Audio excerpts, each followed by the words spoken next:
Before we dive into some juicy Predator news, make sure you do the holy trinity of YouTube righteousness. Subscribe, smash that like button like it's a xenomorph skull, and drop a comment telling us whether you'd rather face a Predator, a xenomorph, or a Monday morning.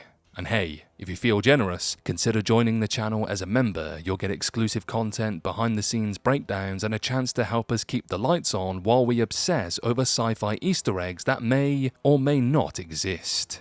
Now, let's talk Predator Killer of Killers, the animated bloodbath that somehow made both Carnage and capes fashionable again. Not only did it deliver a gorgeously brutal anthology of alien smackdowns, but it also introduced us to the Grendel King, who's not just another dreadlocked extraterrestrial with a thirst for spinal trophies. No, this guy enters the scene like he's auditioning the Met Gala of murder wearing a cape seemingly crafted from xenomorph tails. Yes, tails, as in the iconic biomechanical backwhips of the Alien franchise's most horrifying exports, and fans noticed fast. When Screen Rant's Joe Deckelheimer tried to get the inside scoop from co-director Josh Wasung, the response was peak plausible denial with a side of fanbait. Wasung neither confirmed nor denied the cape's origin, instead throwing the ball into the fandom's court like a sneaky dungeon master, saying, "Roll for imagination."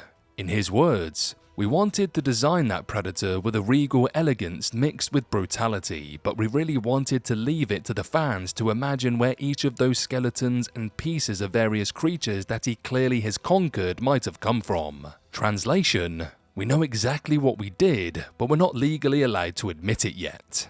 Of course, the cape isn't the only potential breadcrumb in this growing alien Predator buffet. The Predator Badlands trailer, yes, the one with Elle Fanning looking suspiciously like she stepped out of a Weyland-Yutani board meeting, is pretty much confirmed her character to be an android. And not just any android, one crafted by the Weyland-Yutani Corporation. You know, the same capitalist nightmare that thought transporting xenomorphs across galaxies was a good business move. This connection feels less like a wink and more like a full-blown elbow nudge to the ribs. If that's not a setup for a crossover, then I'm a facehugger's uncle. What's wild is how both franchises have recently been on a serious glow-up. Prey reminded everyone that Predator is still a force to be reckoned with, especially when it's armed with a tomahawk and sheer grit. Meanwhile, Alien Romulus in 2024 proved there's still acid in those veins and terror in those ducts. Now, with FX's Alien Earth arriving in August this year, all signs are pointing toward a very deliberate collision course.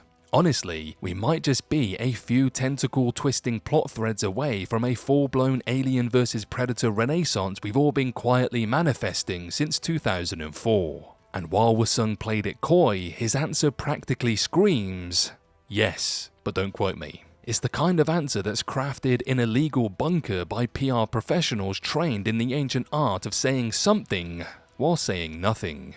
But here's the thing, between the cape, the android hints, and the sudden uptick in crossover breadcrumbs, fans are no longer just speculating. We're connecting dots faster than a Predator locking onto a target. And let's be honest, if the Grendel King did take down xenomorphs to make himself a chic horror couture cape, that's not just a flex, that's galactic domination with fashion sense. Imagine a Predator with drip so deadly, even Ripley would raise an eyebrow. So whether you're Team Dreadlocks or Team Drool, there's no denying it. The Alien vs Predator universe is stirring again, and this time, it's doing it with animated swagger, cinematic build-up, and just enough plausible deniability to keep Reddit theorists foaming at the mouth.